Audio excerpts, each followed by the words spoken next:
everyone, welcome back again to this channel, and for today's video we're going to be talking about the uni application process to Dutch universities.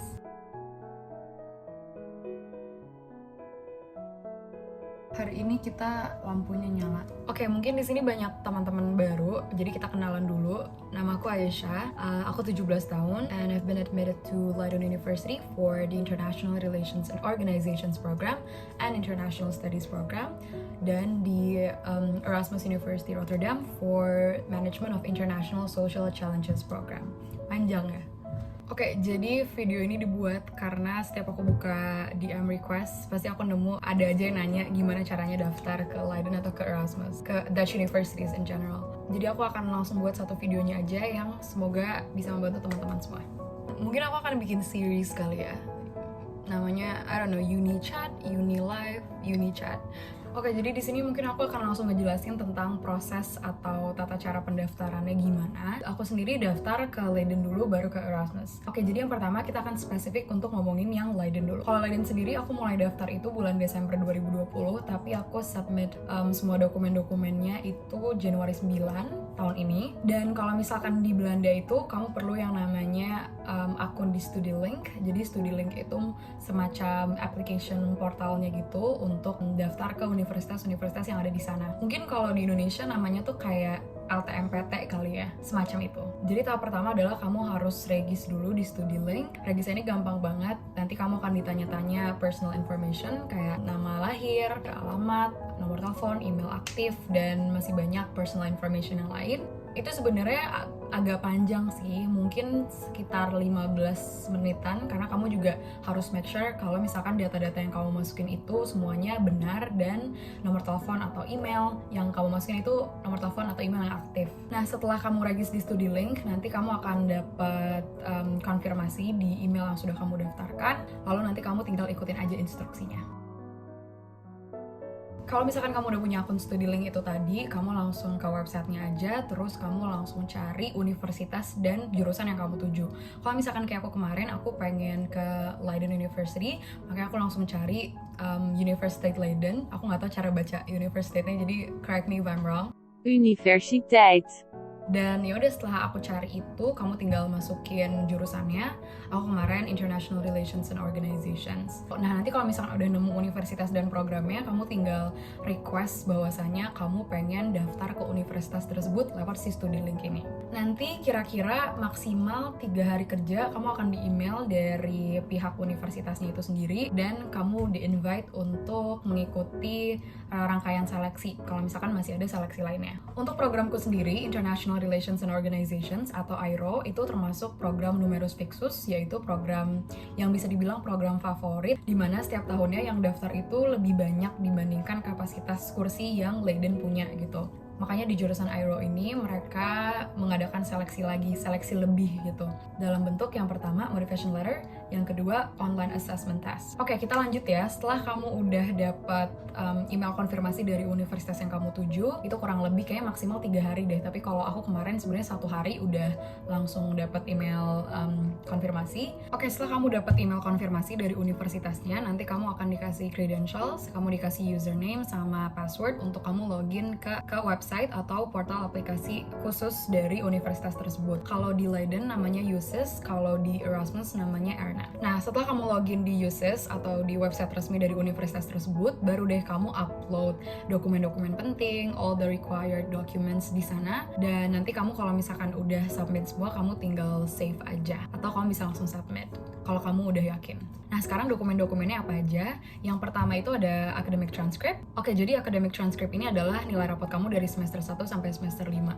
Kalau misalkan transkrip original kamu nggak dalam bahasa Inggris, Prancis, Jerman, atau Belanda, kamu harus translate dulu. Dan translate-nya juga nggak boleh translate sendiri, tapi harus pakai penerjemah tersumpah atau sworn translator. Yang ketiga adalah paspor kamu, jadi kamu harus foto halaman pertama paspor kamu, fotonya harus kelihatan, nomor paspornya harus jelas juga.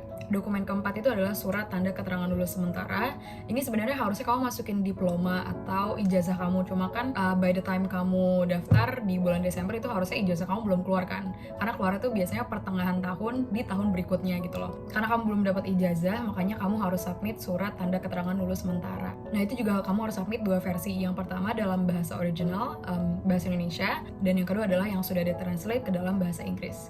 Itu udah berapa ya berarti? 1, 2, 3, 4, udah 5. Yang keenam itu yang wajib adalah IELTS atau TOEFL IBT. Jadi your language proficiency test. Kalau di Leiden itu beda-beda sih per jurusan dan per fakultas minimal IELTS-nya. Cuma kalau misalkan di jurusan aku kemarin kalau nggak salah minimal 6,5 deh.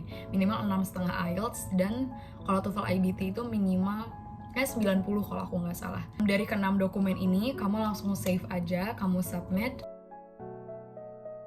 Kalau di Leiden itu pendaftarannya bayar 100 euro, jadi sekitar 1,7 juta tergantung course-nya. Dan setelah kamu bayar, aplikasi kamu masuk dan akan dinilai oleh the admission officer gitu. Kan sebenarnya proses seleksinya belum selesai, terus apa yang dinilai sama admission officer-nya?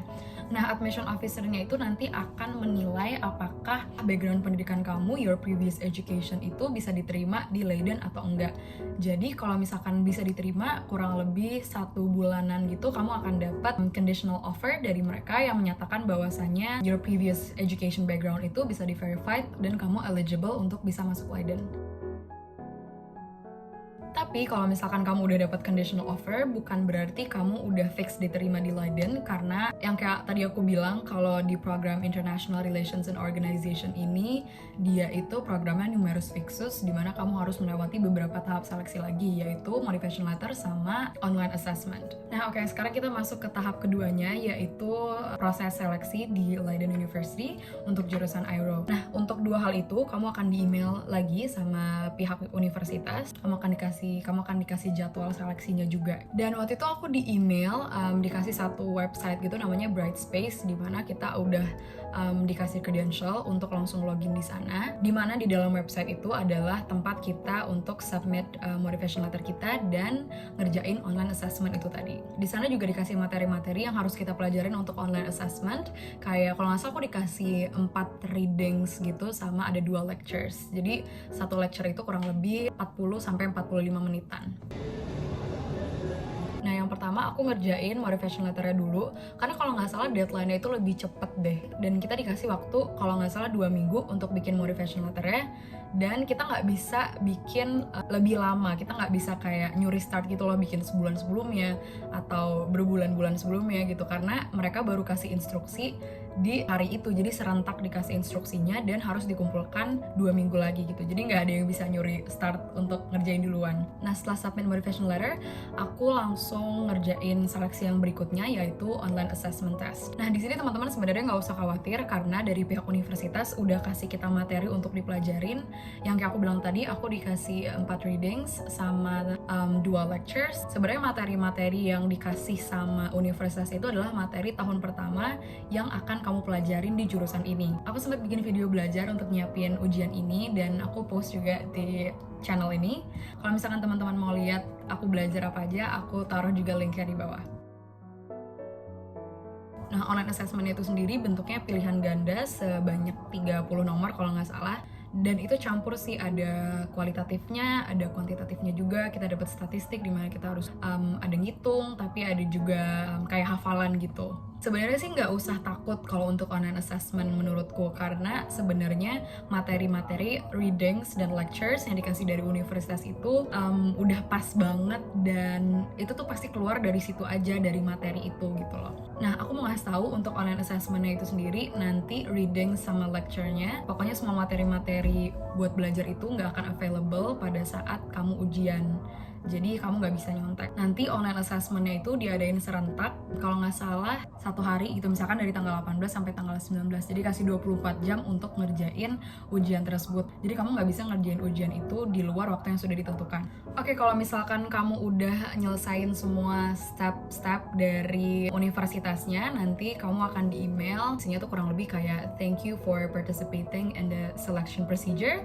Dan kalau nggak salah itu tanggal, aku sambil lihat email juga, itu aku dapet tanggal Februari 18 dan pengumuman kamu diterima atau enggaknya itu adalah di tanggal April 15. Jadi 2 bulan. Oke, di sini mungkin teman-teman ada yang nanya-nanya juga, ini maksud diterima atau nggak diterimanya gimana? Kan dari awal juga udah dapat conditional offer. Nah, karena program ini yang kayak aku udah bilang tadi numerous fixes atau program yang cukup favorit jadi demand-nya banyak, makanya diadain seleksi. Nah, hal yang menentukan kamu diterima atau enggak adalah ranking kamu. Jadi di Leiden sendiri mereka maksimal menerima 600 murid untuk di jurusan aero ini. Kalau nggak salah per tahun sama sih setauku. Dan kalau misalkan hasil seleksi kamu itu kamu di ranking 1 sampai 600, otomatis kamu akan langsung dikasih offer di jurusan tersebut. Aku sendiri baru banget dapat ranking aku beberapa hari yang lalu, dan ini aku sambil buka emailnya juga. Kamu akan langsung di email dari pihak universitas, dan ternyata tahun ini ada 1.405 kandidat yang berpartisipasi dalam seleksi ini. Alhamdulillah aku dapat offernya dan aku ranking 52. Nah, nanti di email ini kamu juga akan dikasih breakdown subscore kamu. Ada yang pertama ada GPA 40%, ada motivation letter 40%, dan juga ada online assessment 20%. Jadi bobot terbesar ada di GPA sama motivation letter kamu gitu. Nanti kalau udah dikalkulasiin dan nilai akhir itu yang menentukan apakah kamu terima atau enggak. Oke, jadi kira-kira itu proses daftar ke Leiden. Selain International Relations and Organization program ini, aku juga daftar ke program yang lain, yaitu International Studies. Nah, kalau International Studies ini nggak numerous fixes, jadi proses pendaftarannya nggak ada seleksi tambahan kayak online assessment itu tadi, dan jauh lebih gampang. Sebenarnya kalau menurutku sendiri, daftar ke Leiden ini, karena mungkin numerous fixes juga kali ya yang program yang aku daftarin, jadinya lebih sedikit lebih panjang dan agak sedikit lebih ribet dibandingkan proses yang Erasmus. Oke, selanjutnya yang kedua adalah untuk Erasmus University Rotterdam. Nah, untuk Erasmus proses aplikasi yang Leiden, karena untuk program yang aku daftarin di Erasmus ini dia bukan numerous fixes, jadi nggak ada proses seleksi kayak online assessment atau interview gitu. Untuk program yang aku daftarin di Erasmus ini namanya adalah Management of International Social Challenges. Ini banyak banget teman-teman yang nanya kenapa aku daftar itu di Erasmus, kenapa nggak IR. Emangnya Erasmus nggak punya IR. Jadi sebenarnya itu sendiri programnya kalau aku lihat dari silabus, dan aku juga udah tanya-tanya sama senior aku yang udah ada di sana dengan jurusan yang sama, itu sebenarnya IR juga gitu loh, cuma emang namanya berbeda gitu. Kalau aku compare sih sebenarnya silabus mereka juga cukup mirip sih sama apa yang di ajarin di Leiden juga gitu. Jadi beda universitas, beda nama kayak gitu. Kalau untuk di Erasmus sendiri sama, kamu akan submit request kamu di StudiLink dulu. Nanti kira-kira maksimal 3 hari kerja baru kamu dikabarin sama Erasmus untuk kamu login di website atau portal resminya mereka, namanya Erna. Nah, kalau di Erasmus ini tinggal submit dokumen aja, very easy. Di sini aku submit 10 dokumen. Sebenarnya harusnya 7 dokumen aja, cuma di sini aku banyak. Di sini aku nambahin 3 additional documents yang kira-kira menunjang untuk proses aplikasi aku. Kayak yang pertama aku bacain, ini ada paspor tentunya. Yang pertama ada diploma statement, ada academic transcript in original language, ada academic transcript ini yang udah translated, ada CV, yang keenam IELTS, yang ketujuh ini additional, ada recommendation letter aku submit 2, satu lagi yang additional aku submit portfolio, sama satu lagi yang mandatory itu ada motivation letter. Jadi aku submit 10 dokumen. Dan setelah aku submit semua dokumen, kalau di Erasmus ini kamu nggak harus bayar 100 euro. Jadi beda-beda ya teman-teman, di nggak semua universitas mengharuskan kamu untuk bayar application fee. Nah, setelah kamu submit, kamu save, kamu submit semuanya, itu kamu langsung dapat email bahwasanya application kamu complete atau enggak. Kalau misalkan enggak complete, kamu disuruh submit dokumen kamu ulang. Tapi kalau misalkan dokumen kamu complete, application kamu akan diteruskan ke admission officer untuk dinilai. Untuk Erasmus sendiri ini menurut aku cepet banget keluar announcement-nya, karena aku cuma 3 minggu, kurang dari 1 bulan itu aku langsung dikasih announcement, langsung dikasih conditional offer. Jadi kenapa conditional offer? Karena memang offer itu harus jadi unconditional atau tanpa syarat kalau kamu udah submit ijazah kamu. Dimana ijazah itu kan baru dapat nanti kira-kira bulan Mei atau Juni ya, sekitar itu. Nah, baru deh nanti setelah kamu submit ijazah kamu baru offernya itu diganti dari conditional jadi unconditional. Oke, jadi kayak gitu prosesnya. Kalau misalkan teman-teman ada pertanyaan, mungkin boleh langsung ditulis di comment section. Aku akan coba untuk balas juga. Dan sebenarnya aku nggak tahu sih di Unichat, di series Unichat ini bakal buat apa aja. Jadi kalau misalkan teman-teman ada ide, feel free to comment down below. Makasih banyak untuk teman-teman yang nonton. Semoga bermanfaat. Bye!